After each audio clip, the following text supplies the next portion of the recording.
Nouvelle vidéo pour vous parler du livre de Jean-Pierre Andrevon, 100 ans et plus de cinéma fantastique et de science-fiction aux éditions Rouge Profond. Alors celui-là c'est mon préféré, et c'est le plus gros aussi, il a 1084 pages, donc c'est une grosse bricasse. Et à la différence en fait des classiques du cinéma bis, c'est que celui-là va vraiment parler des films fantastiques, science-fiction, aventure, des années 100 ans, des années 1900, même du temps du muet, jusqu'à maintenant. Alors c'est le même système que le précédent, à savoir qu'il va faire une chronique plus ou moins longue suivant le film, avec le titre original, l'année, le pays, le réalisateur, le casting. Il va faire un rapide synopsis du film et un avis. Sauf que la différence par rapport aussi avec l'autre, c'est que il va parler du réalisateur, de son parcours professionnel. Il va aussi classer, il faudra que je les retrouve. Je vais vous montrer quelques pages. Voilà, par exemple là, René Clair. Il va parler de toute sa filmographie, de son parcours. Et en dessous, il va mettre la filmographie, film par film, année par année. Du plus ancien au plus récent. Il va faire aussi des thématiques, il y a tout. Enfin, filmographie sélective. Par exemple sur les cannibales, sur les films de SF. Il a fait aussi un moment, il y a les James Bond. Et bien sûr, par ordre alphabétique. Donc la lettre D par exemple. Voilà. Darkman des années 90. Alors, au fil des pages, je vais essayer de tomber sur des thématiques. Ben voilà. Rendez-vous avec le diable. Donc ça va recenser tous les films, ou quasiment tous les films. Elle précise lui-même, filmographie forcément sélective. Donc ça commence en 1896 sur le thème du diable, avec le manoir du diable de Méliès. Et il va descendre.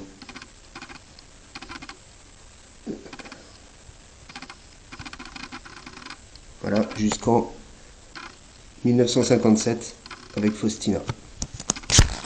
Et non, ça continue, non. Autant pour moi. Ouais, en effet, il y en a un bon gros paquet. Rosemary's Babies. Et il termine en 2011 avec Faust. Donc voilà, à chaque fois, c'est des... J'avais commencé à le lire titre par titre, mais c'est juste impossible, c'est beaucoup trop long, j'ai appris seulement à la lettre D. Il va faire aussi un... Voilà, sur les effets spéciaux. Alors parfois ça prend plusieurs pages. On m'avait dit par contre qu'il était pas tendre avec Lucio Fulci, qui disait que c'était un faiseur de nanars. Je suis pas encore tombé sur un de ses chroniques de films. Les yeux sans visage. Carrie au bal du diable. Parce que là, il est sur une autre thématique. Sur le fantastique s'affiche.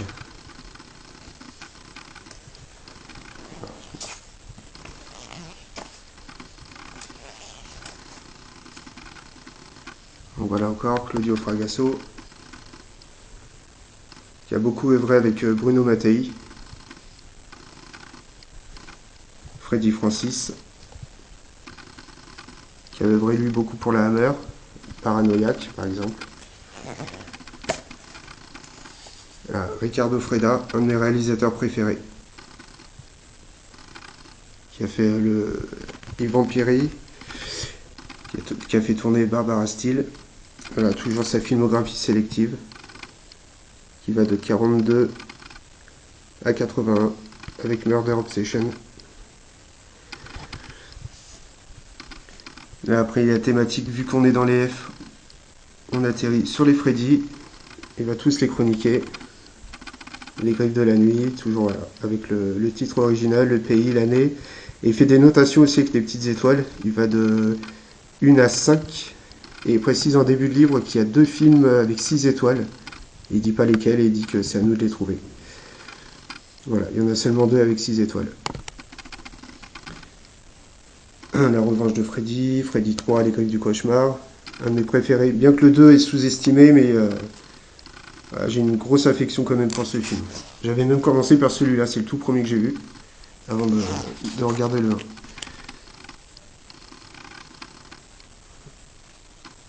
Le cauchemar de Freddy, Freddy 5, la fin de Freddy, Freddy sort de la nuit, et il va jusqu'à le dernier, Freddy contre Jason. Il parle pas du remake, forcément le livre est sorti avant.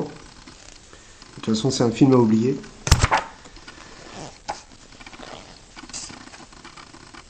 Là, dans les jets, il va parler forcément de Godzilla et des autres monstres. Donc là, on a double page, je pense même plus, hein, ça commence en 54. Et ça se...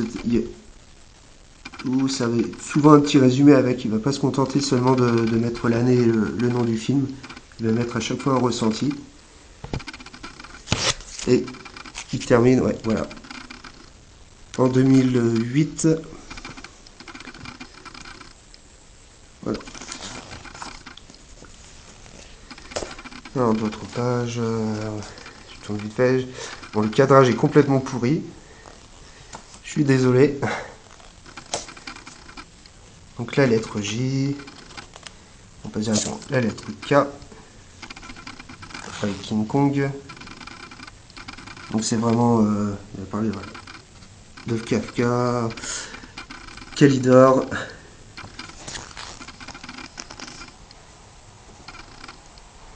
Voilà, même des animés. Kiki la petite sorcière. Et juste avant là, Kick-Ass. En fait, il met pas par ordre au niveau des années, par contre, c'est vraiment mélangé. Hein.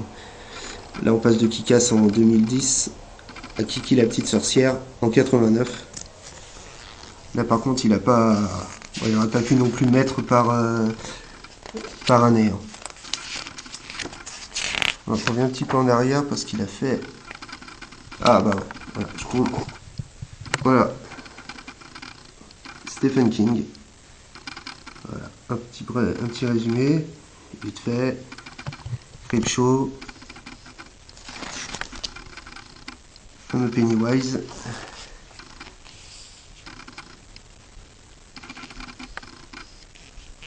Voilà. Cimetière, l'original. Et là, on a toute sa filmographie. Filmo et téléfilmographie. Donc il commence en 76 avec Carrie de Brian De Palma. Il y en a vraiment une tripotée. Hein. Les adaptations, ouais, King a été souvent pour le pire hein, et pas pour le meilleur. Voilà. Même les courts-métrages.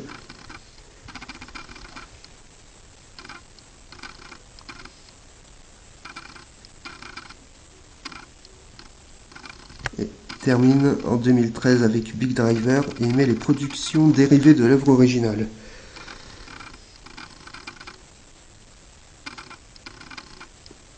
Ah oui, donc c'est oui, les suites. Carrie 2, La haine, voilà, Charlie 2, Creepshow 3, une vraie purge à éviter. Donc voilà, il va se concentrer sur tous les... Ça ressemble au fait au cinéma bis, sauf que là, bah, c'est plus... Enfin, dans le fond, c'est le même système. Mais là, c'est beaucoup plus gros, il va faire... il va plus se développer, voilà.